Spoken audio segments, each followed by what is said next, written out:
When my stepmom threw my dad's old jacket into the trash, she thought she was getting rid of another useless reminder of him. What she didn't know was that one small mistake would eventually destroy everything she had spent years building. And it all started with a jacket she couldn't wait to throw away. My name is Daniel, and 3 months before all of this happened, I lost my father. People always tell you that grief gets easier with time. Maybe that's true for some people. For me, it only became more complicated, especially because of Vanessa, my stepmom. Dad married her when I was 16. I never hated her. In fact, I spent years trying to convince myself she was good for him. She was charming around other people, friendly, polite, always smiling. But when nobody else was around, she was different.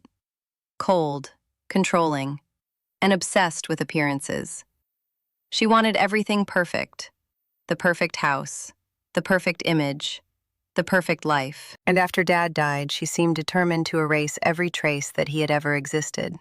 At first, I thought maybe that was her way of coping. People handle grief differently. But then things started getting strange. Less than 2 weeks after the funeral, family photos disappeared from the walls. Dad's favorite books vanished from his office. His old fishing gear was donated. His workshop was cleaned out. Every time I visited, something else was gone. It felt like watching pieces of my father disappear one by one. Whenever I asked about it, Vanessa always had the same answer. "We have to move on, Daniel." Move on. I grew to hate those words. Because moving on wasn't what she was doing. She was erasing him, and there was a difference. One Saturday afternoon, I stopped by the house to pick up a few boxes of Dad's belongings that Vanessa had promised to save for me.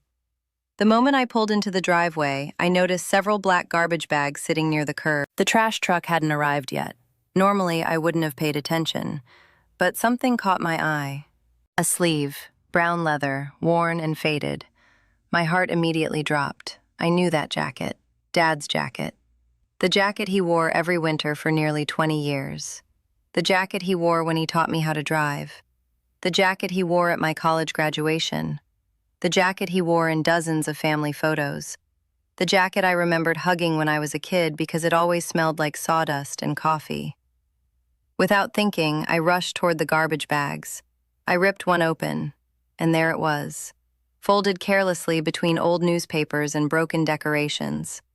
Dad's jacket, thrown away like garbage. "What are you doing?" Vanessa's voice came from behind me. I turned around. She stood on the porch with her arms crossed. I held up the jacket. "Why is this in the trash?" She rolled her eyes. "Because it's old." I stared at her. That was Dad's favorite jacket. "It's falling apart, Daniel." "So?" "It's junk." The way she said it made my stomach twist, not because of the jacket itself, but because there wasn't a hint of emotion in her voice. Nothing. No sadness, no hesitation, just annoyance that I had questioned her.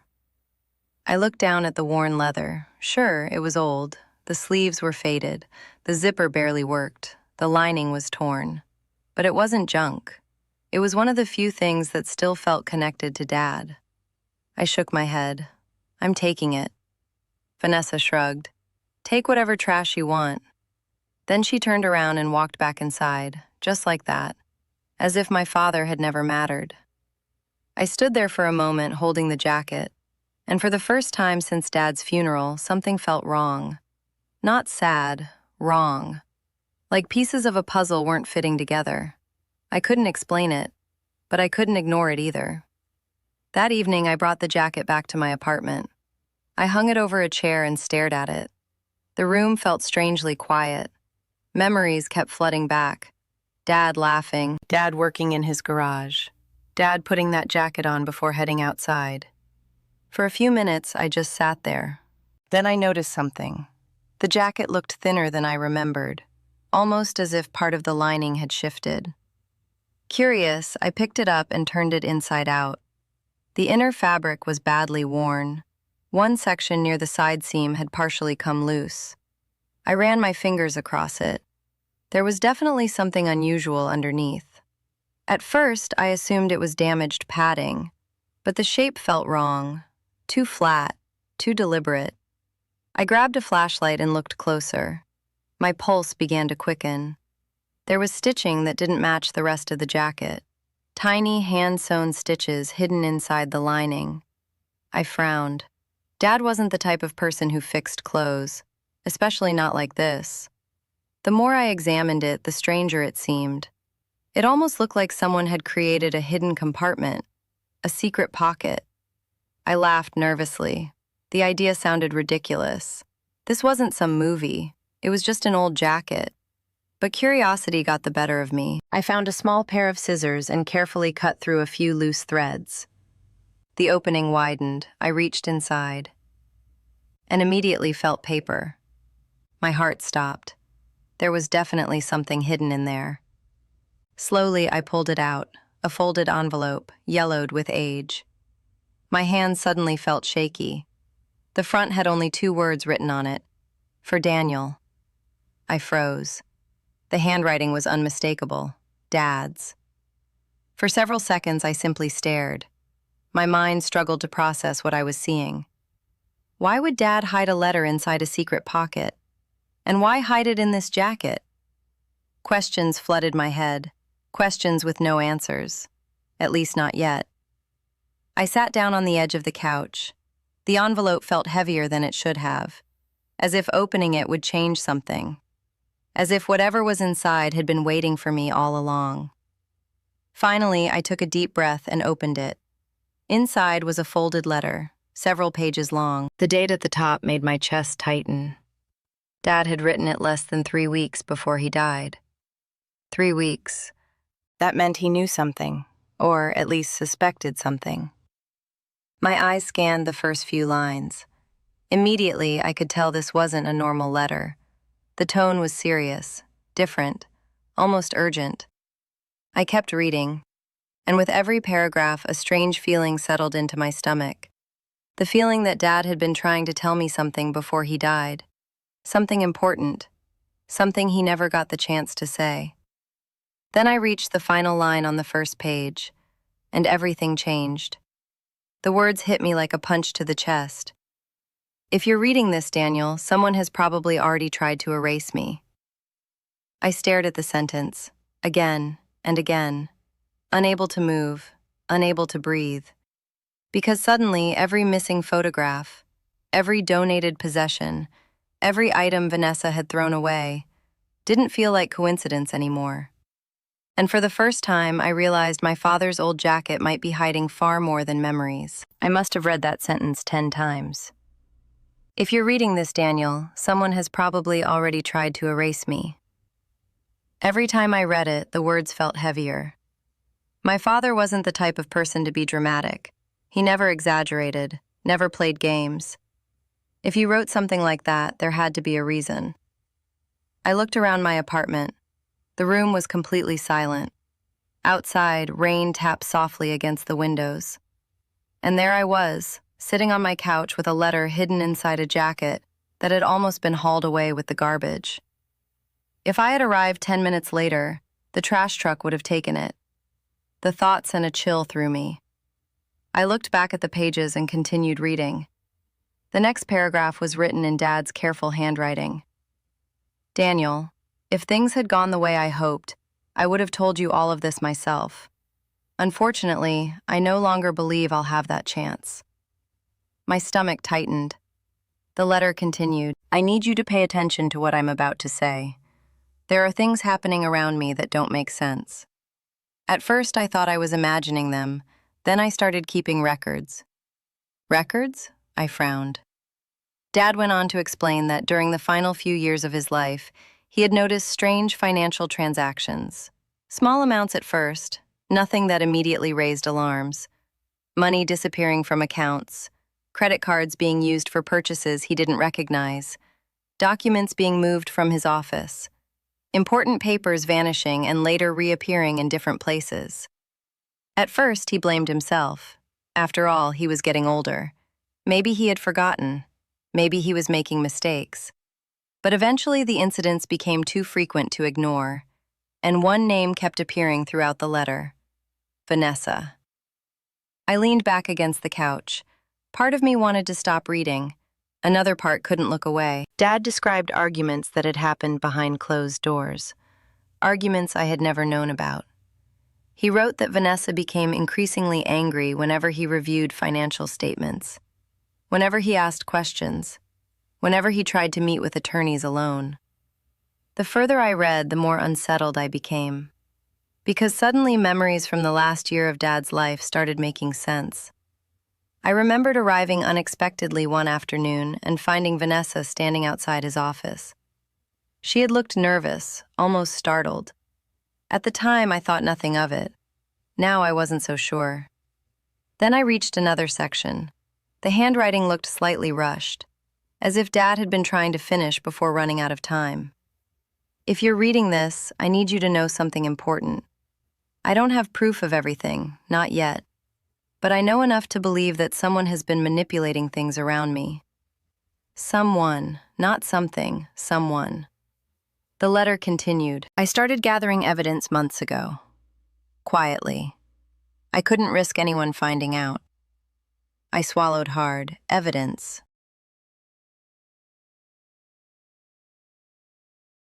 What evidence? Before I could finish the page, something small slipped from between the sheets and landed on the floor. A metallic clink echoed through the room. I bent down and picked it up. A key, tiny, silver, attached to an old plastic tag. There were no words, just a number, 317. I stared at it, then immediately looked back at the letter. A few paragraphs later, Dad explained, "If you found the key, then you found the right letter." My heart began pounding. The key wasn't random, it belonged to something, and Dad knew I would find it. I kept reading. The key opens storage unit 317 at Northridge Storage. I rented it under a separate account. Nobody knows about it. Nobody. Not even Vanessa. My hands started shaking. The letter suddenly felt less like a message and more like a set of instructions. Dad continued, "I place things there because I no longer trust what happens inside this house." The sentence hit me harder than I expected. My father had hidden things outside his own home.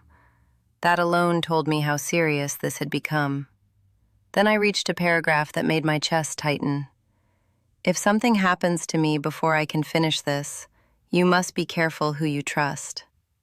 I stopped reading. For several moments, I simply stared at the wall.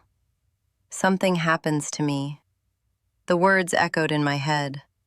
Was Dad expecting to die? Or was he afraid of something else? I didn't know. And honestly, I wasn't sure I wanted to know. But one thing had become clear. The storage unit existed for a reason.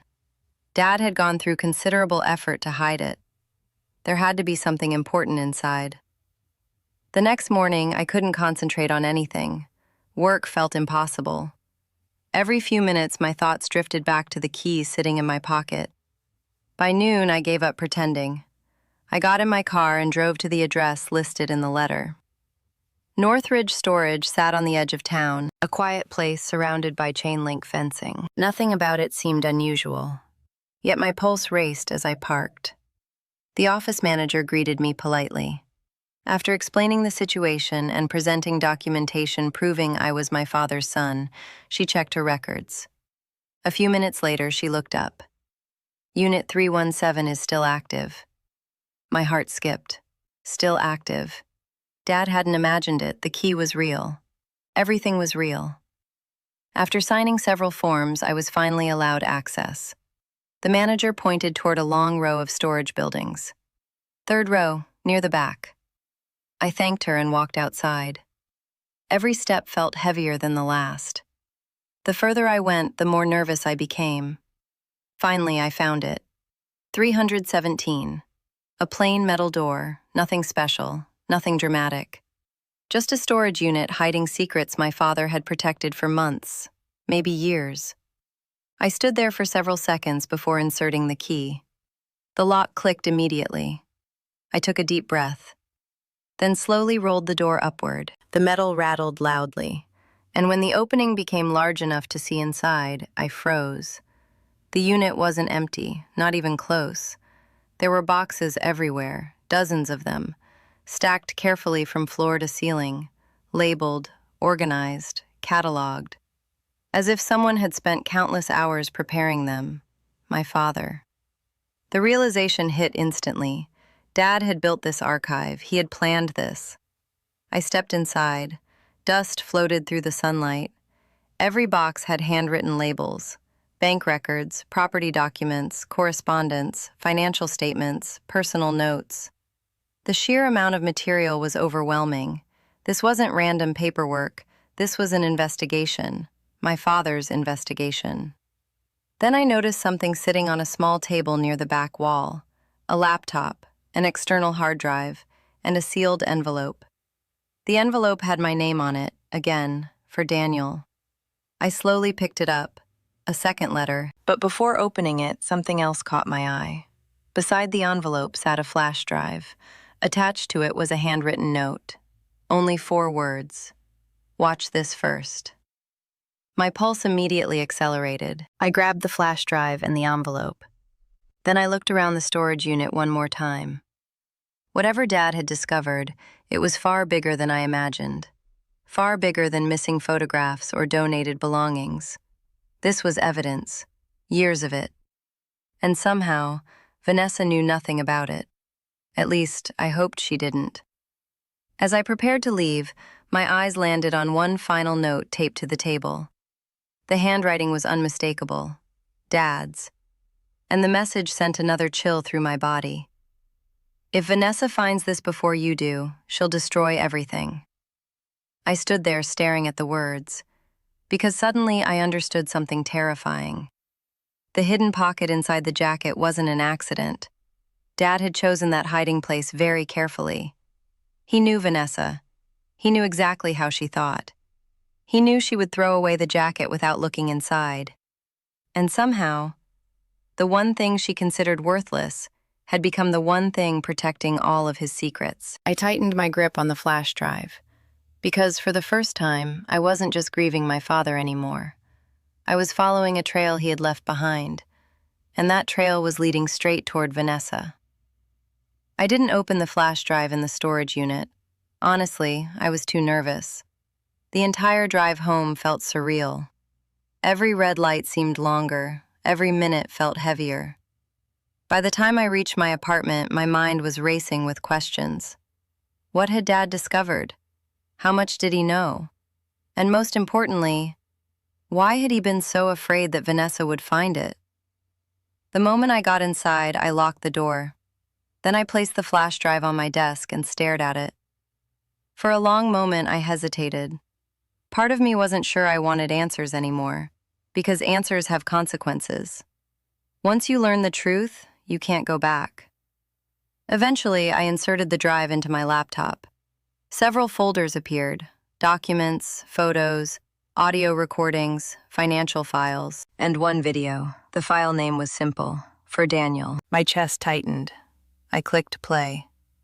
The screen flickered, then suddenly, there he was, my father, sitting in his office, wearing the same brown jacket Vanessa had thrown into the trash.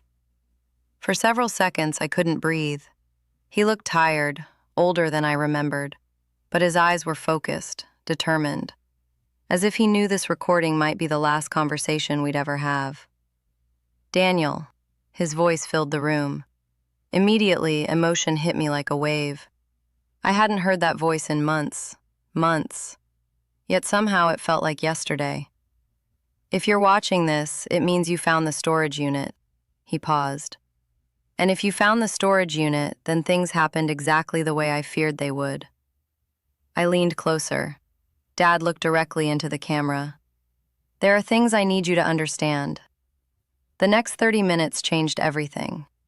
Dad explained how his suspicions about Vanessa began years earlier. At first, they were small concerns: unusual purchases, missing money, questionable financial decisions, nothing major on its own. But over time, a pattern emerged. He started documenting everything: dates, transactions, conversations, copies of records, screenshots, emails. The evidence grew year after year. Then came the real bombshell. Vanessa hadn't simply been spending money. According to Dad, she had been quietly moving assets, manipulating accounts, and isolating him from people he trusted, including me. Suddenly, memories started making sense. The missed phone calls, the canceled visits, the times Vanessa claimed Dad was sleeping or unavailable, the family gatherings that somehow happened without me knowing. It hadn't been random. It had been deliberate. Dad continued. I wanted to believe I was wrong. His voice cracked slightly. But eventually, the evidence became impossible to ignore. I felt sick. Not because of the money, not because of the documents, because of what it meant. My father had spent years living beside someone he no longer trusted. Then he said something that stopped me cold. If you're watching this, I need you to be smarter than I was. I stared at the screen. Dad leaned forward. Don't rush. Don't confront her. Don't let anger make decisions for you. His eyes seemed fixed directly on mine. Use facts. Use proof. Use patience. Then came the sentence that would shape everything that followed. The truth wins when it's organized. The video ended shortly afterward, but I didn't move. I sat there staring at the black screen. For nearly an hour, trying to process everything. Eventually, grief turned into determination. Not rage, not revenge, determination. Because Dad deserved better. And because somebody had to finish what he started. Over the following weeks, I practically lived inside Storage Unit 317. Every evening after work, I returned. Every weekend, every free hour. I reviewed documents, cross-checked dates, organized files, created timelines. The deeper I dug, the more evidence I found. And the more evidence I found, the worse things looked. There were financial transfers that raised serious questions. Legal documents signed under suspicious circumstances. Communications that didn't match Vanessa's public version of events. By the end of the second month, I realized something. Dad hadn't left me a revenge plan. He'd left me a roadmap to the truth. There was a difference, and that difference mattered. Because the goal wasn't destroying Vanessa. The goal was exposing reality. Eventually, I contacted an attorney, then another. I wanted independent opinions, no assumptions, no emotional decisions, just facts. The attorneys reviewed everything. Weeks passed. Then one afternoon, one of them called. His tone was serious. Daniel, your father documented more than enough to justify further action. For the first time, I felt hope. Real hope. Not because Vanessa might lose, but because Dad might finally be heard. The process moved slowly after that. Additional records were obtained. Former financial advisors were interviewed. Longtime family friends came forward. People who had stayed silent for years finally started talking. Several admitted they had noticed strange behavior. Others described being pushed away by Vanessa whenever they tried to spend time with Dad. Piece by piece, the picture became clearer. Meanwhile, Vanessa remained completely unaware. She still acted as though everything belonged to her. She attended charity events, posted smiling photographs online, presented herself as a grieving widow who had done everything for her husband. She believed the story was over. She believed she had won. What she didn't know was that the story was only beginning. Several months later, the attorneys decided it was time. A formal estate review meeting was scheduled. Vanessa received an invitation. Nothing unusual, nothing alarming, just another legal meeting. At least that's what she thought. The morning of the meeting, I arrived early. The conference room was already prepared. Attorneys sat at one side, financial experts at another. Boxes of evidence lined the walls. Printed records filled binders. Everything Dad had preserved. Everything Vanessa thought had disappeared. Then she walked in. The confidence on her face was obvious. She greeted everyone politely, smiled, took her seat. For a few moments, she seemed completely relaxed. Then the presentation began. The first documents appeared. Her smile weakened slightly. Then more records appeared. Then more. The room grew quieter. Vanessa's posture changed. Her confidence began to crack. I watched it happen in real time. the realization slowly spreading across her face. Something had survived, something she thought was gone forever. Finally, one attorney dimmed the lights. A video appeared on the screen. Dad. The room became completely silent. Vanessa's face went pale. I had never seen fear in her eyes before, until that moment. Dad spoke calmly, clearly, directly.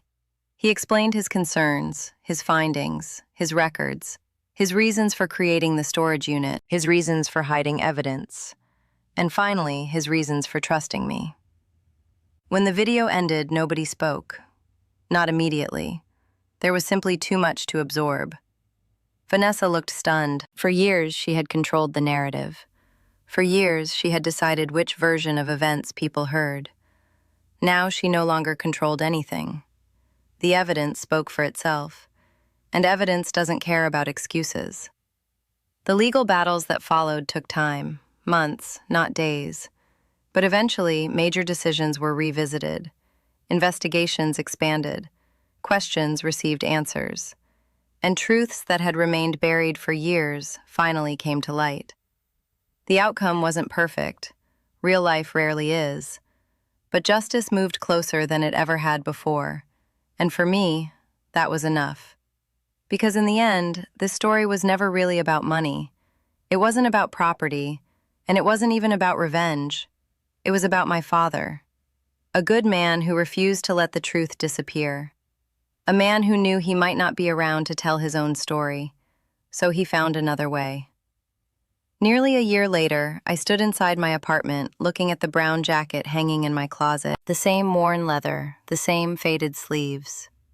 The same jacket Vanessa had called worthless. I reached out and touched the shoulder, then smiled. Because that old jacket had accomplished something remarkable.